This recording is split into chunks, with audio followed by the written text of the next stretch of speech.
Hello, everybody, and welcome to another edition of the Weekly Pitch. I'm Matt Price, coming to you from my home in Rockland County, New York.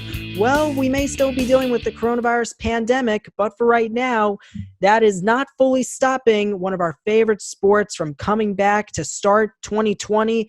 It is Major League Baseball. We can finally say those two words, play ball. After 3 months of drama and negotiations, both the Players Association and the league itself have finally agreed to terms on a deal that would get the season started by late July. So with that, I want to immediately welcome in my panel for this week. Mike Memis, Gabby Hurlbut, James Murphy.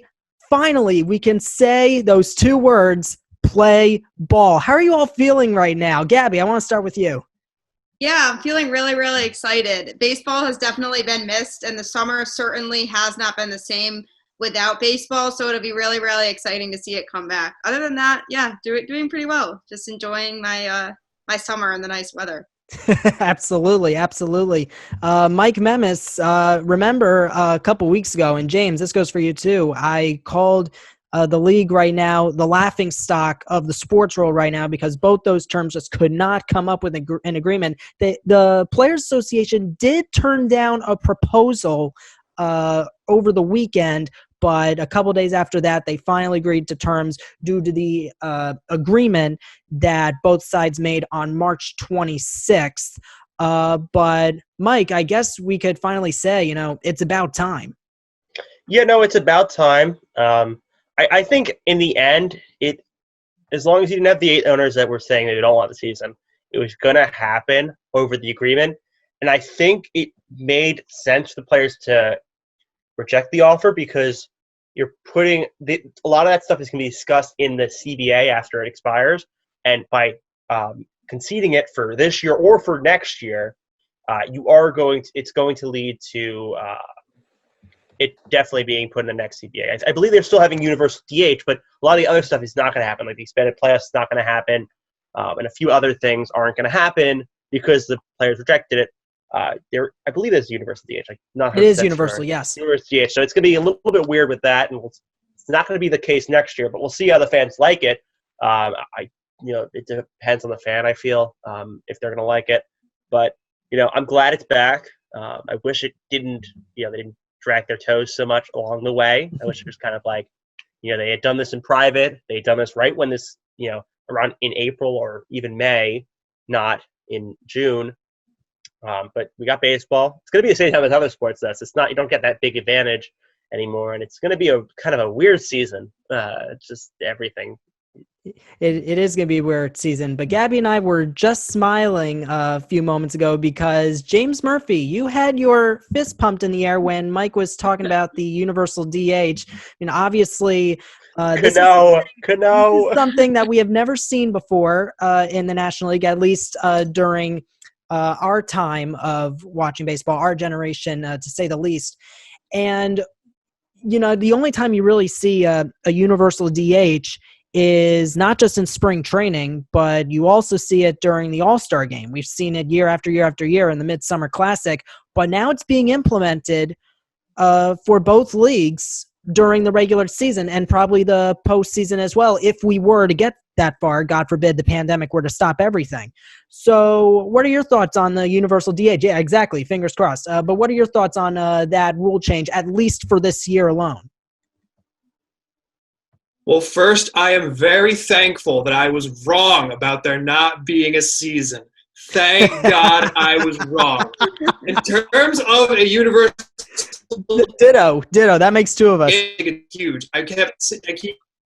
So I'm one of the people who likes the DH and thinks the game should be taking strides to sort of modernize it, and the DH is a way of doing it. Listen, in a way, how strategy is important and how in some cases it can serve as a memento of the game that was. But at the end of the day, pitchers can't hit. Guys who are to hit nothing else can hit. So why are you? It never made sense to me why you trot out pitchers who already get hurt a lot as is and keep on getting hurt with increased workloads, even though the teams are trying to work on it. It just never made sense to me. But it's definitely going to be good for baseball, and it's going to be interesting to see how the Mets deal with it because we have, I want to say, 4 guys, depending on who we get to the now 30-man roster in regards to who we could use long term. We could go with Cano, as Mike stated, if we want a more athletic outfield. We could go Cespedes if we just want a huge bat in the lineup. We could also go with Tom Smith and J.D. Davis. There's really a lot to choose from, and I don't think there's a wrong choice out of those 4, unless maybe you're trying to get ready for like a lefty. Like if you have a lefty coming up, if you trot out J.D.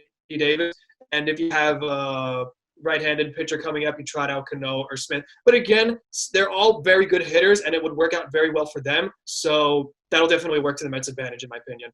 The one thing I do want to say about the designated hitter, and if anyone wants to back me up here, that's totally fine. But this is a conversation for another day. I just want to say I've always thought when it comes to designated hitter, I think teams should, at the very least, have the choice before each game, just like a high school or college game. They do have the choice.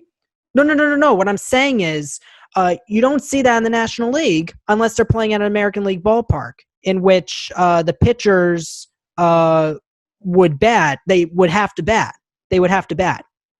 But when you have a DH, you have a choice. You could decide, I don't want a DH, I want to have a pitcher hit. You could also, if you put a DH in the field at one point in the game, you also have the pitcher hitting. So what are you talking about? Sorry, I'll let you finish. No, it's okay. The point I was trying to make, Mike, is that before each game, the teams, home and or away, can decide if they want to have their pitcher bat in the starting lineup or just have the designated hitter, rather than one league having the designated hitter every time, while the other league just has the DH batting all the time in the National League ballpark. That was the point I was trying to make. So, but go ahead. The universal DH does that because, right, if you're a team like the Angels and you want to, I know they don't do it. They don't have Ohtani hit when he pitches. But let's say you want to have Ohtani hit because your lineup is not doing very good. You can decide, I don't want a DH, I want a pitcher hit. Later in the game, obviously, when you have relievers and not going to be great, you're going to have to probably pinch hit or you're going to have to hit with a reliever.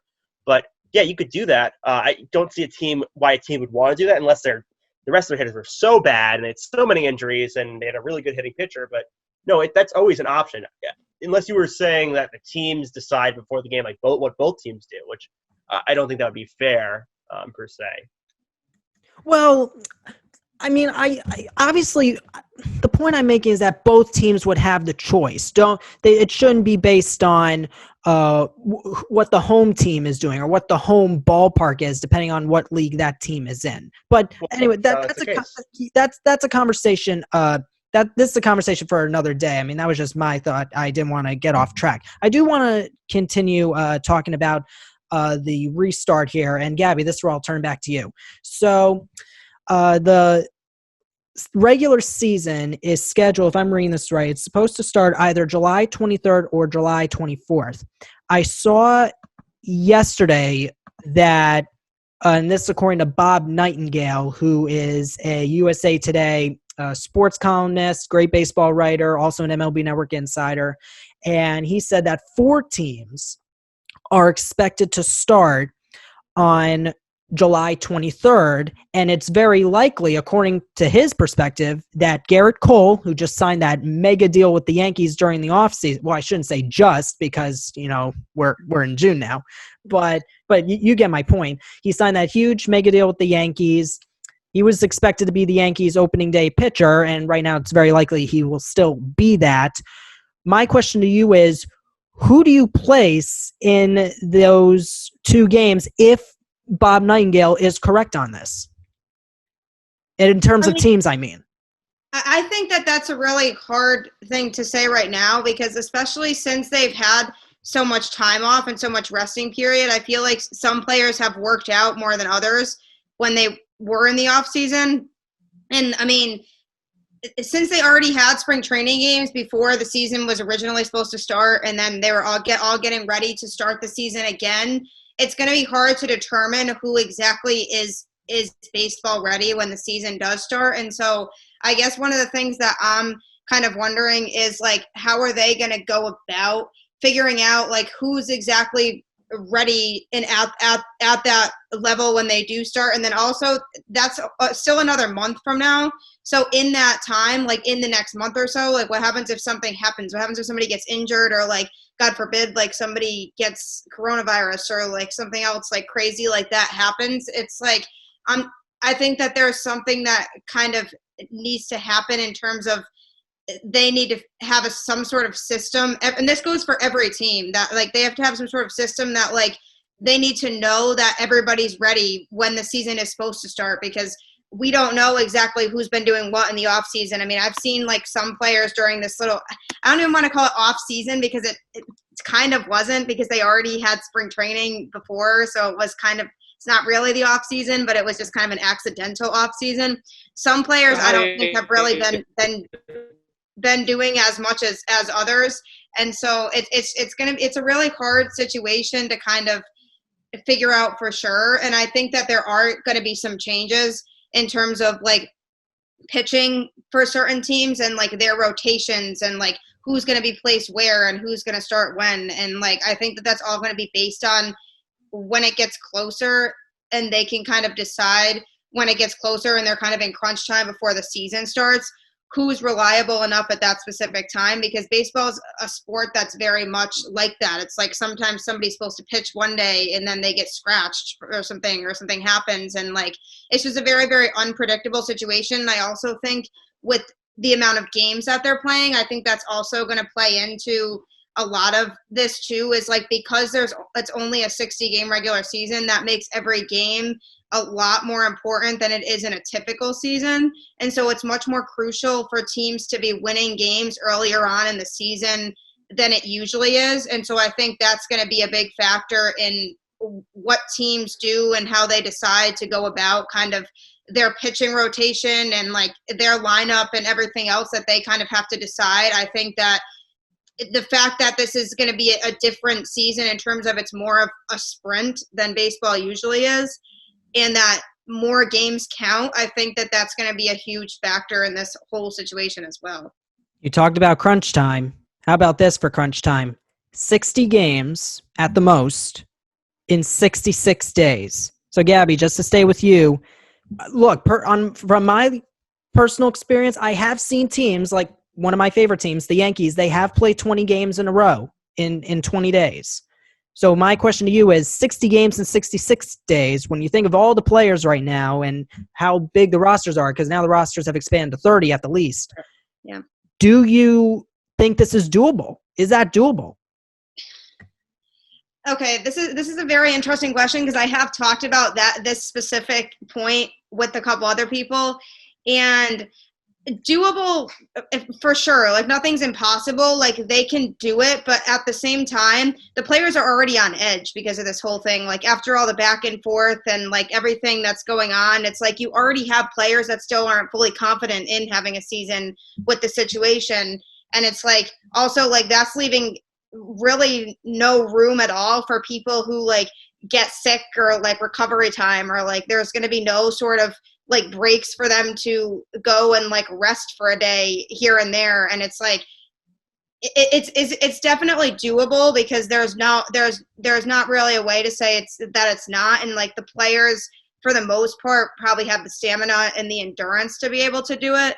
But it does concern me in terms of the fact that it's a lot less resting period, and you already have players that have been struggling with injuries as it is. So I think that in a way, if you're going to make players play that many consecutive days, it's like in a normal regular baseball season, you don't see them play that many games in a row every day for that length of a period of time. And I understand why they have to do it, because they have to get the season in.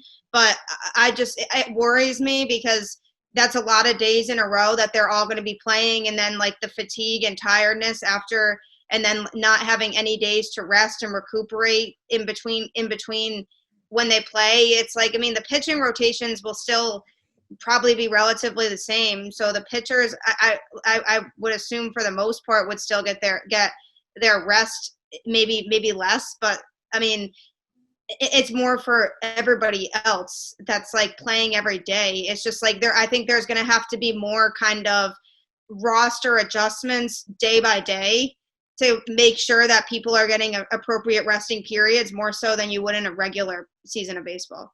Well, they are doing that, I believe. They have that 30-man, I guess, taxi squad. Their 30-man roster, I believe. I don't know if it's for the whole season, but at least for part of it.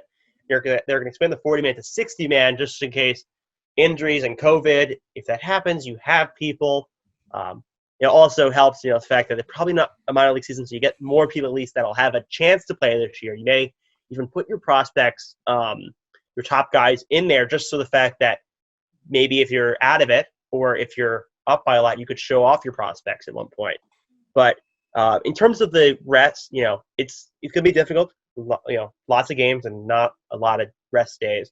However, you do have the fact that they are limiting the travel because, right, you have East, Central, and West.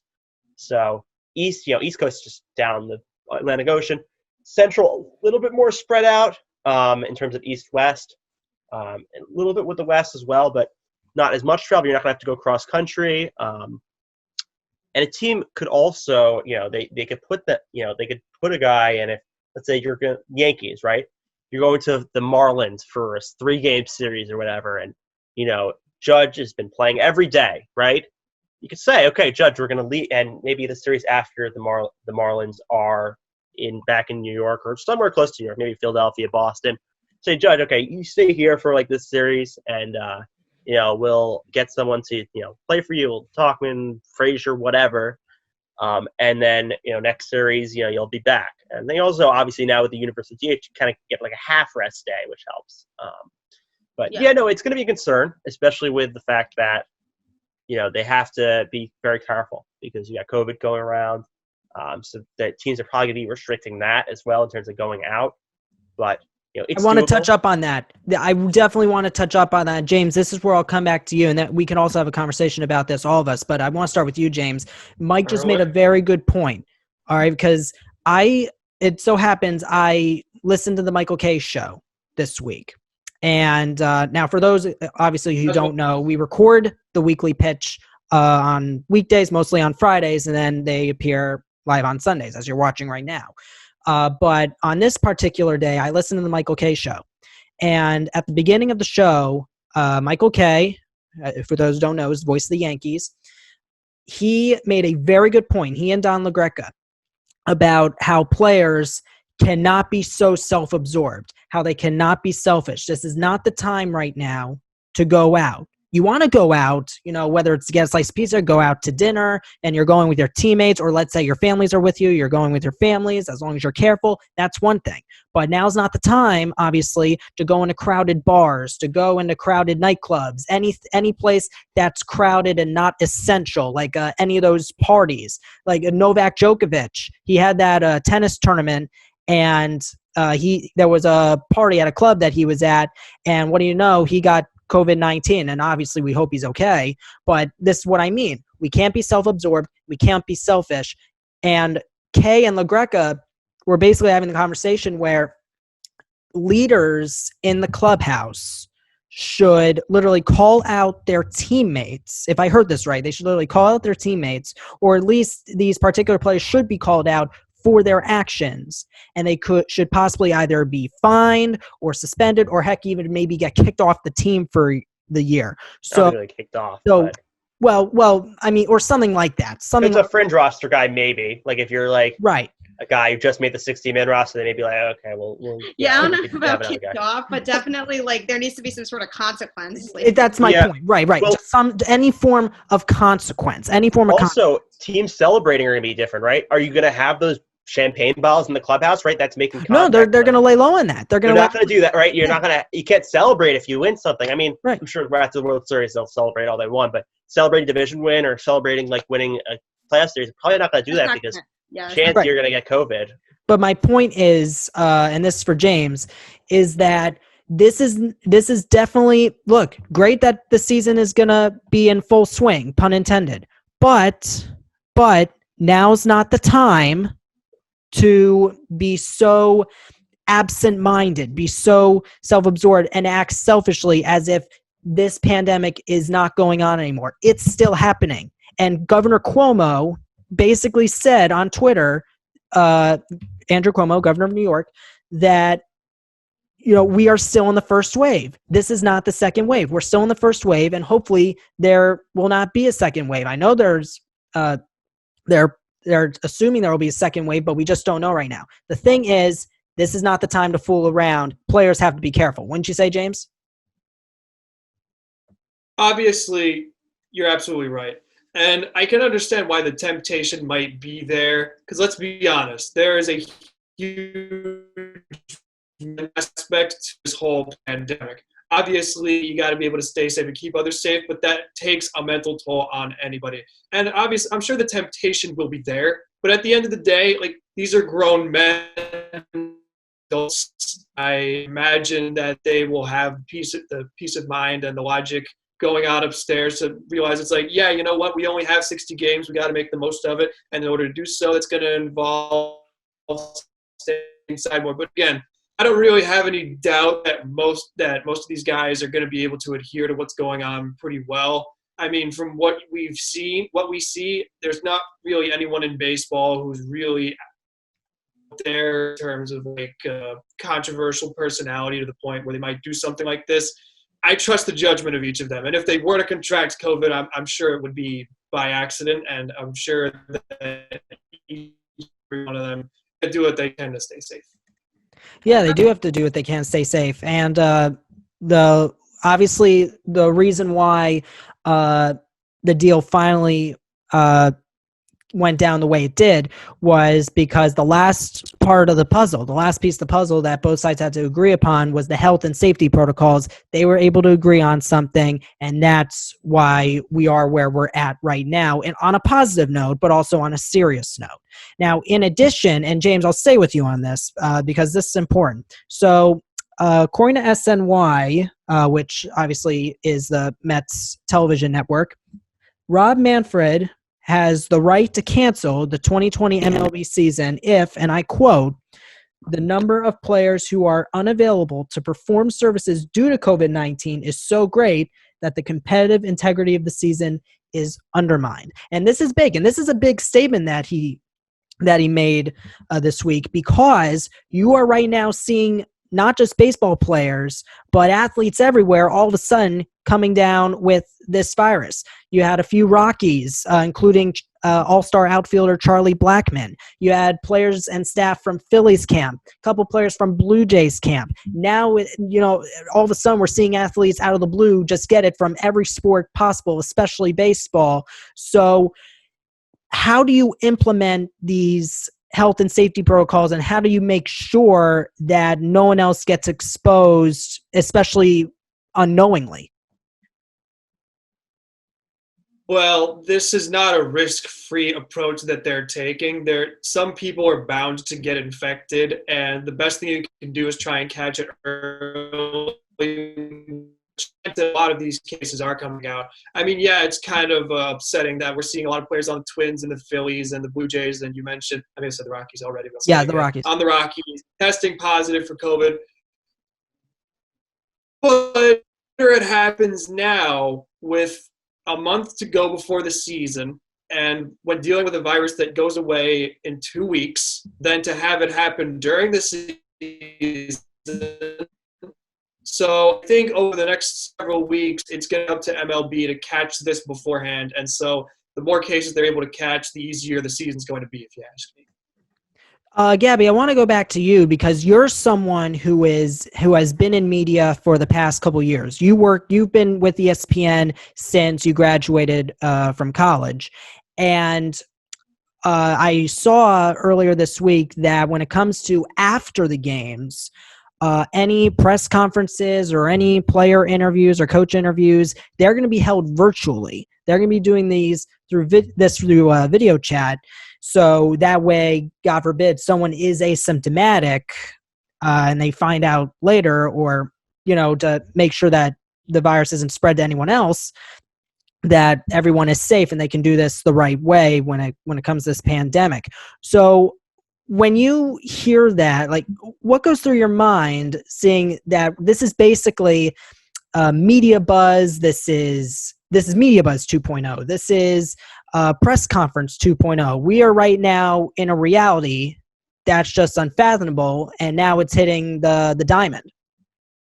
Yeah, I think it's going to be really, really interesting because there's a lot of things that could go wrong with virtual press conferences and virtual interviews. But at the same time, we've seen this already because of after COVID, when it started, we've seen a lot of this type of stuff be virtual, like the NFL draft and the MLB draft and other major sporting events that were kind of a trial and error type of situation where nobody really knew for sure how it was going to turn out with it being virtual. And there's a lot of risks involved, like technical issues and things that could go wrong like that. But at the same time, I think that now that we've had this virus present for a few months and everything's turning more virtual, I've even found through work and just player interviews that we do and coaching interviews that we do and just anybody that comes and talks to ESPN about anything is all virtual right now as well. And so I think that that's kind of the situation that we're in more so than anything. And I think that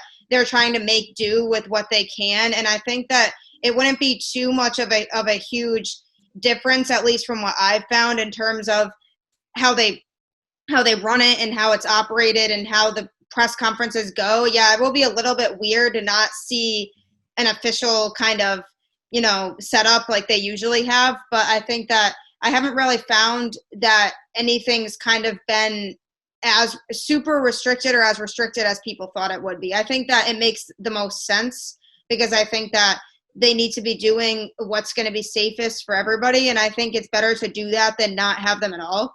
And I think that being in media and being able to see kind of the differences between the in-person and the virtual and seeing how smoothly in general a lot of these other situations have gone when they've done them virtually, I don't necessarily see it as a huge problem, especially because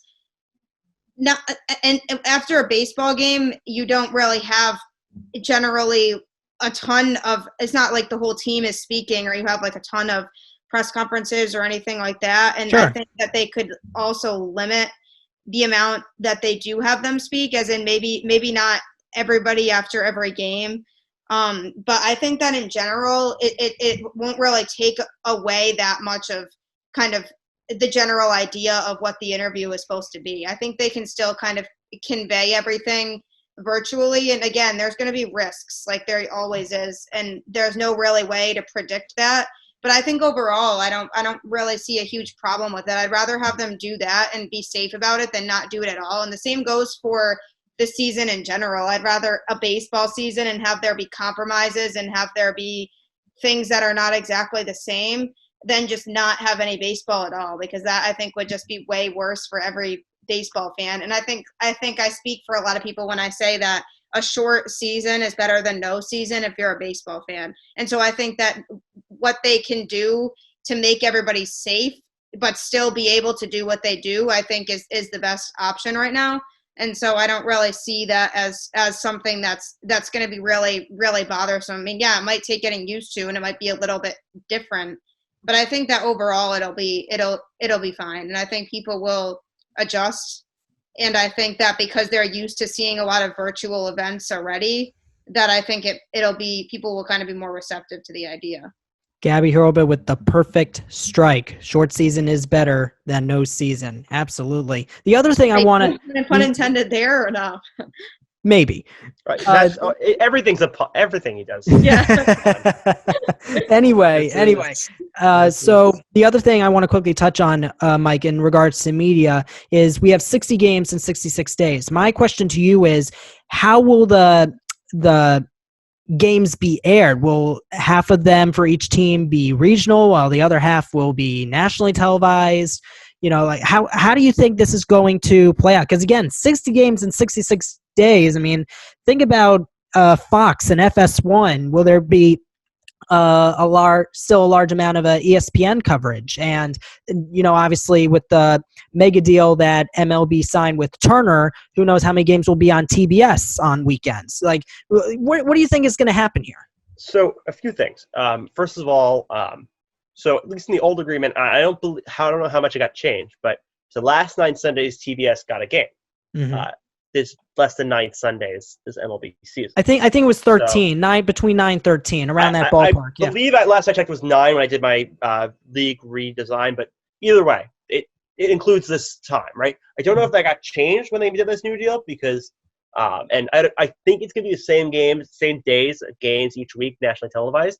However, with the broadcasting of the games, what I heard is the home team broadcasts it, but it is going to be done like as a neutral kind of call, not like a team's call. So if Michael Kay is doing Yankees Red Sox, he's going to try to call it down the middle, same as any announcer, because that'll be the feed that's getting shown. It'll be the home team's cameras, the home team's broadcasters, and they'll try to do it kind of more like a national broadcast. I believe some will travel. I'm not 100% sure on that. I know some will be doing it remotely. So it's going to be different for a lot of broadcasters. But and we saw they tried to do some virtual stuff when they did the KBO games on ESPN. Yeah. And it worked sometimes. Sometimes Zoom had problems. And, as someone who has done a few games, and Matt, you've done some games on MLB bot ball, yeah. Yeah, the bot ball, Yeah. too, like where you're not in the same area. It is sometimes you do end up talking over the other, but obviously they will get their pace and they work together a lot, these broadcasters. So it's going to be different. I'm sure the quality may not be as good, and I'm sure fans are going to complain, right? Because, right, you know what? A big reason a lot of people hate Joe Buck in baseball is because here's the thing, right? We're all used to our regional broadcasts. We're used to the Yankee fans are used to the Yankee broadcast. So then we all say, when Joe Buck does a game, Joe Buck is biased against our team. He's biased for the other team because even ESPN in the old days when they had John Kruk and Schilling at ESPN. I think Schilling. Yeah, Schilling used to be at ESPN. He's not anymore. When people would say they're especially Yankee Red Sox because Schilling's a former Red Sox guy. They're biased against the Yankees, which they weren't really. It was just more that it's because it's not your team's, angle to your team, and it's very different. It's less biased toward the team, and you think it's more. So there'll be complaints about that, I'm sure. I am interested to hear all the different broadcasters, though. I mean, I loved Gary Thorne's calls and some of Glaber and home run against the Orioles. They just got exasperated hearing the Mets booth for Mets Yankee games.